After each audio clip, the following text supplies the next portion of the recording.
Hello students, welcome to my channel. आज की class में हम क्या क्या करेंगे वो देखेंगे अभी। तो मैं हूं आपकी एजुकेटर चंद्रा और आप इस चैनल को सब्सक्राइब कर लीजिए और बेल आइकन को दबा दीजिए ताकि मैं जब भी आऊं तो आपको पता चले। तो चलिए हम आज की क्लास में क्या क्या करेंगे, हम ये टॉपिक्स करेंगे जो बहुत ही इजी, बहुत ही इंटरेस्टिंग और बहुत ही छोटे छोटे से। तो चलिए कि पहले हम क्या पढ़ेंगे, स्टमक। स्टमक क्या होता है? स्टमक एक बैग जैसा होता है, ऐसे लग रहा है ना कि बैग टंगा रखा हो किसी ने, उस टाइप का होता है। इसका शेप कैसा है, देखिए जे शेप है, तो बैग लाइक है, एक जे शेप है। और ये एलिमेंट्री कैनाल का पार्ट है जो यहाँ से इसोफेगस से होके फूड आएगा स्टमक में, और स्टमक से कहाँ जाएगा, स्मॉल इंटेस्टाइन में यहाँ से। तो ये हो गया इसका स्ट्रक्चर।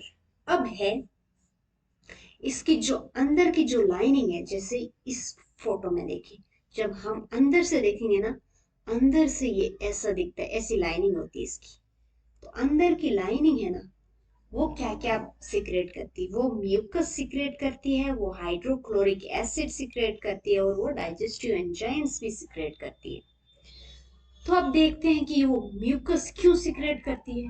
म्यूकस सिक्रेट करती है प्रोटेक्शन के लिए। अब प्रोटेक्शन किससे, ये देखेंगे।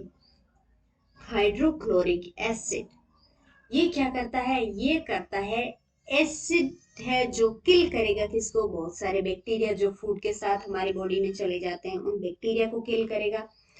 और ये उसका हो गया एक फंक्शन। दूसरा फंक्शन क्या है, ये एसिडिक मीडियम देता है स्टमक को, क्योंकि ये एसिडिक है तो एसिड है, तो एसिडिक मीडियम ही देगा ऑब्वियसली।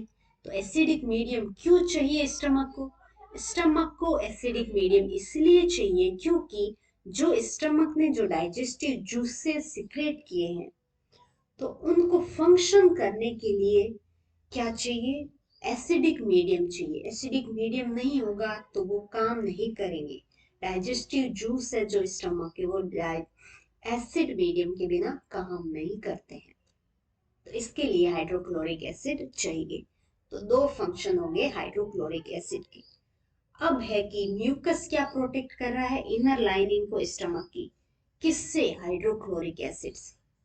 क्योंकि हाइड्रोक्लोरिक एसिड बहुत ज्यादा एसिडिक होता है, तो हमारी जो बॉडी है वो डैमेज हो सकती है, हमारा जो स्टमक की लाइनिंग है वो डैमेज हो सकती है।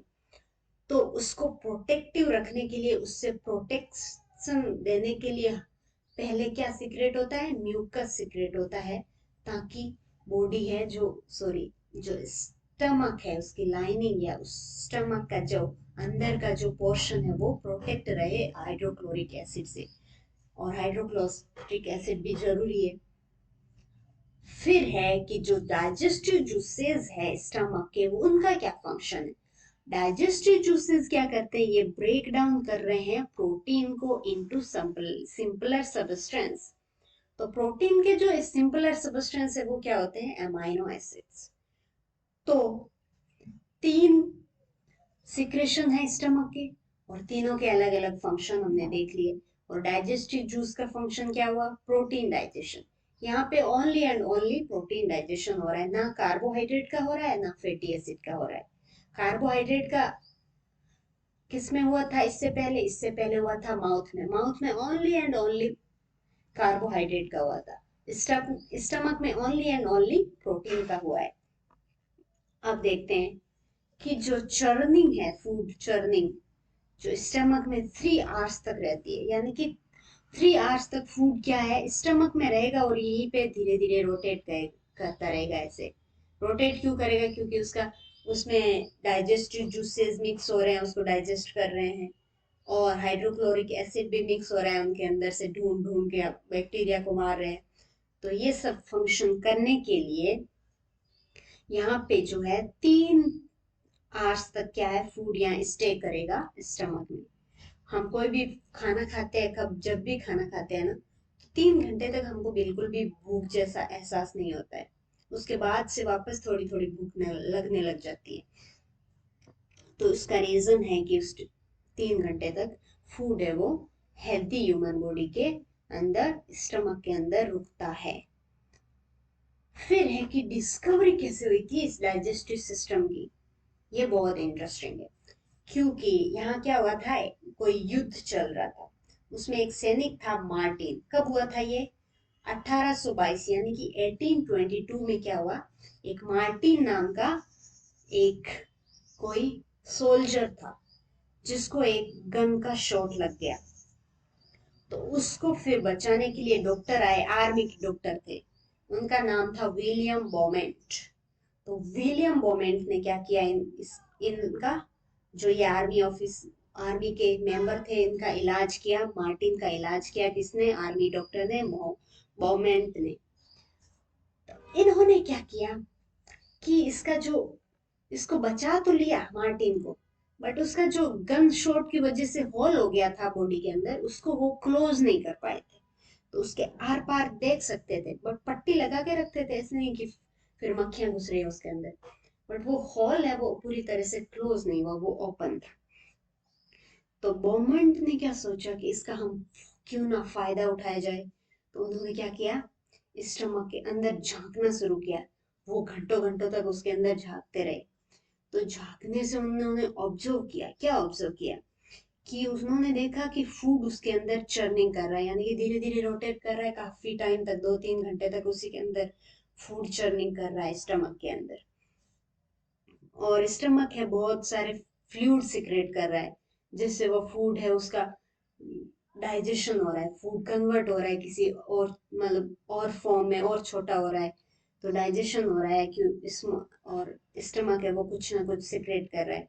ये चीजें ऑब्जर्व की। फिर देख रहा है कि स्टमक है वो, एक स्टमक के आगे एक ओपनिंग है, इधर भी एक ओपनिंग है, आगे भी एक ओपनिंग है, जहां से फूड ट्रेवल करके आगे जा रहा है।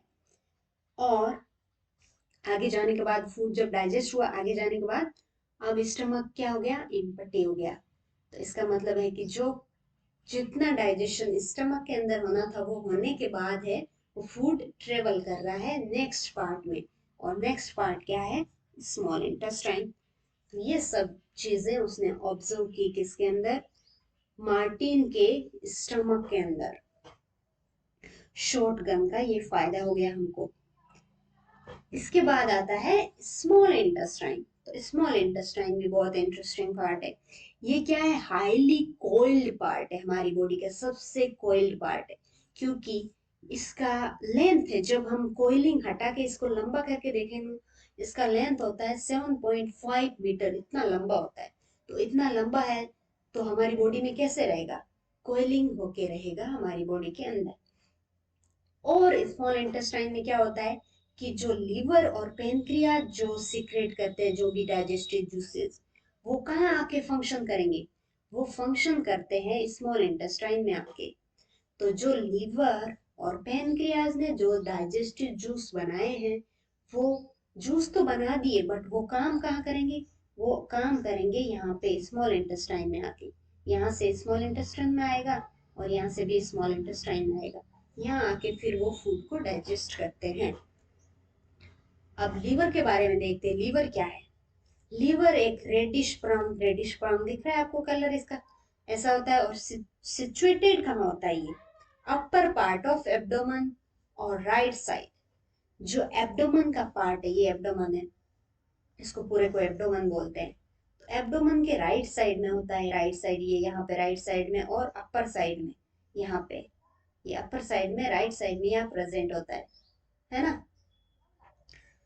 ये है लीवर का पोजीशन एंड सिचुएशन, कहाँ पे सिचुएटेड होता है। ये लार्जेस्ट ग्लैंड है हमारी बॉडी की, ये सबसे बड़ी ग्लैंड, जो भी डाइजेस्टिव जूस बनाती है, या भी कोई भी ग्लैंड क्या होती है जो सिक्रेट करती है कोई चीज बना के, उनको ग्लैंड बोलते हैं। तो सबसे बड़ी ग्लैंड कौन सी है? लीवर। और ये क्या सिक्रेट करती है? जो जूस लीवर बना के सिक्रेट करता है उसको क्या बोलते हैं? Bile juice. और बाइल जूस बनता रहता है, सिक्रेट होता रहता है, तो होते रहते हैं, हम खाना खाते थोड़ी रहते हैं। तो ये क्या होता है, जो इसका बना हुआ जो जूस है वो स्टोर होता है कहाँ पे? गाल ब्लेडर में ये स्टोर होता है। ये स्टोर हाउस है लीवर के सिक्रेशन का। और सिक्रेशन क्या है? Bile juice. तो बाइल जूस का जो स्टोर हाउस है वो है गॉल ब्लेडर। और जो बाइल जूस का फंक्शन क्या है, ये फैट को डाइजेशन में हेल्प करता है। ओनली एंड ओनली लीवर जो सीक्रेट कर रहा है बाइल जूस, उससे ओनली एंड ओनली क्या डाइजेस्ट होगा, फैट। अब है नेक्स्ट पेनक्रियाज। पेनक्रियाज क्या होता है, देखो क्यूट सा एक स्ट्रक्चर है, कलर कितना प्यारा है इसका, क्रीम कलर है इसका। और ये भी बड़ा ग्लैंड है, छोटा नहीं है, बट लार्जेस्ट नहीं है, लार्जेस्ट ओनली लीवर है।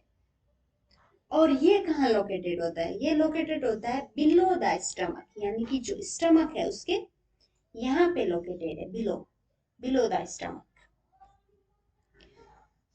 एंड ये पेनक्रियाज जो जूस सीक्रेट करता है वो क्या, किस किस को डाइजेस्ट करता है, ये कार्बोहाइड्रेट को डाइजेस्ट करता है, फैट्स को भी डाइजेस्ट करता है, और प्रोटीन्स को भी डाइजेस्ट करता है। यानी कि जो पेनक्रियाज सीक्रेट करेगा वो सब कुछ डाइजेस्ट करता है, और वो सिंपलर फॉर्म में कन्वर्ट होगा। ऑब्वियसली जो डाइजेस्ट होगी चीज वो सिंपलर फॉर्म में ही कन्वर्ट होती है। तो जो लीवर का जो सिक्रेशन था वो ओनली एंड ओनली फैट को डाइजेस्ट कर रहा था। जो माउथ में जो स्लाइवा था वो ओनली एंड ओनली ग्लूकोज यानी कि कार्बोहाइड्रेट को डाइजेस्ट कर रहा था। जो स्टमक है वो ओनली एंड ओनली प्रोटीन को डाइजेस्ट कर रहा था। यानी कि सबसे पहले आ गया कार्बन, फिर आया प्रोटीन, फिर क्या होगा, फैट का डाइजेशन। यानी कि ये कहाँ से शुरू हुआ, माउथ से। प्रोटीन कहाँ डाइजेशन शुरू हुआ, स्टमक में। फैट का कहाँ होगा, फैट का होगा इंटेस्टाइन में, स्मॉल इंटेस्टाइन में। स्मॉल इंटेस्टाइन में सब कुछ डाइजेस्ट होता है, फैट भी होगा, कार्बोहाइड्रेट भी होगा, प्रोटीन भी होगा, क्योंकि यहाँ पे लीवर और पेनक्रियाज का जूस आ रहा है जो डाइजेस्ट कर रहा है सब कुछ। और पेनक्रियाज का सिक्रेशन तो सब कुछ डाइजेस्ट करता है, लीवर का ओनली फैट ही करता है। तो लीवर का सिक्रेशन ओनली फैट को डाइजेस्ट करता है। स्मॉल सॉरी स्टमक का जो सिक्रेशन है वो ओनली एंड ओनली प्रोटीन को डाइजेस्ट करता है, और माउथ का जो सिक्रेशन है जो सलाइवा वो ओनली एंड ओनली कार्बोहाइड्रेट को डाइजेस्ट करता है। ये चीज याद रखनी है। और पेनक्रियाज है वो सब कुछ डाइजेस्ट करता है। जो पार्शली डाइजेस्ट हो रखा फूड अच्छे से डाइजेस्ट नहीं हुआ है वो फाइनली कहाँ डाइजेस्ट होगा, स्मॉल इंटेस्टाइन में, क्योंकि यहाँ पे सब कुछ, सब तरह के, जो भी सब तरह के जो फूड पार्टिकल है उनका डाइजेशन होगा यहाँ पे। क्यों होगा, क्योंकि यहाँ पे हर सबको जो डाइजेस्ट करने वाले जूस वहाँ प्रेजेंट है। पेनक्रियाज का जूस प्रेजेंट है, लीवर का जूस प्रेजेंट है, तो ये पेनक्रियाज का जूस सब कुछ डाइजेस्ट कर रहा है। तो ये देखो फूड कहाँ से कहाँ आ रहा है, स्टमक से स्मॉल इंटेस्टाइन में आएगा, और इंटेस्टाइन में क्या क्या आएगी, वो पेनक्रियाज का जूस आएगा, और क्या आएगा, और आएगा ब्लेडर से, गॉल ब्लेडर से क्या आएगा, बाइल जूस। और गॉल ब्लेडर में कहाँ से आता है, लीवर से आता है। तो ये सब स्मॉल इंटेस्टाइन में आके फंक्शन करेंगे। कार्बोहाइड्रेट है वो ब्रेक डाउन होके क्या बनता है, sugar, simple sugar. Simple sugar में क्या एग्जांपल हो सकता है, ग्लूकोज। फैट्स है वो क्या डाइजेस्ट करते हैं, सॉरी फैट डाइजेस्ट होके किस में कन्वर्ट होते हैं, फैटी एसिड एंड ग्लिसरॉल। ये दोनों चीजें बनाता है कौन, फैट। फिर प्रोटीन है, प्रोटीन ब्रेक डाउन होके क्या बनाएगा, एमाइनो एसिड। तो जो चीजें जिससे बनी है वो टूट के उसी में कन्वर्ट हो रही है। जैसे हम लोग हैं, हम लोग किससे बने हैं, मिट्टी से बने हैं ऐसे बोलते हैं, और मिट्टी में भी मिल जाते हैं। तो इसका मतलब ये है कि जो चीज जिससे बनती है फिर टूटने पे वो उसी में कन्वर्ट हो जाती है। जैसे कि लकड़ी का दरवाजा है, वो किससे बना है, लकड़ी से बना है, तो वो टूटेगा तो क्या बनेगा, छोटी छोटी लकड़ी बनेगा। तो प्रोटीन है वो किससे बना है, अमाइनो एसिड से मिलके बना है, बहुत सारे अमाइनो एसिड मिलके प्रोटीन बनाते हैं। फिर प्रोटीन टूट के वापस अमाइनो एसिड में कन्वर्ट हो जाता है। तो ये साइकिल ऐसे चलती रहती है। फिर देखो ये एक अच्छी वाली चीज है, आपको नई चीज सीखने को मिलेगी यहाँ पे, इंटरेस्टिंग। जो फैट किसका, जो गोट है ना, गोट मिल्क, उसके अंदर जो फैट होता है ना, वो क्या होता है, ज्यादा थोड़ा कम कॉम्प्लेक्स होता है, यानी कि सिंपल होता है किसके कंपैरिजन में, काउ के मिल्क के कंपैरिजन में ये एक सिंपल फैट होता है गोट का मिल्क। तो इजी होता है डाइजेशन में। तो ये गोट का मिल्क है ना वो जल्दी डाइजेस्ट हो जाता है as compare to cow milk. Cow milk अच्छे से डाइजेस्ट नहीं हो पाता है किसी किसी ह्यूमन बींग में, तो क्या करते हैं वो गोट मिल्क को कंज्यूम करना होता है। तो आप भी कोशिश करें, यदि आपको काउ मिल्क डाइजेस्ट नहीं हो रहा है, कुछ पच नहीं रहा है, तो आप गोट मिल्क को पिए। बट मिल्क बहुत जरूरी है पीना। तो उसके अंदर क्यों ये है, क्योंकि जो फैट है गोट मिल्क का वो सिंपलर होता है काउ मिल्क के कंपैरिजन में। ये थी आज की क्लास। तो थैंक यू सो मच। आपको कैसी लगी ये मेंशन करें कमेंट सेक्शन में, और लाइक करें इस वीडियो को। Okay, bye bye, Tata.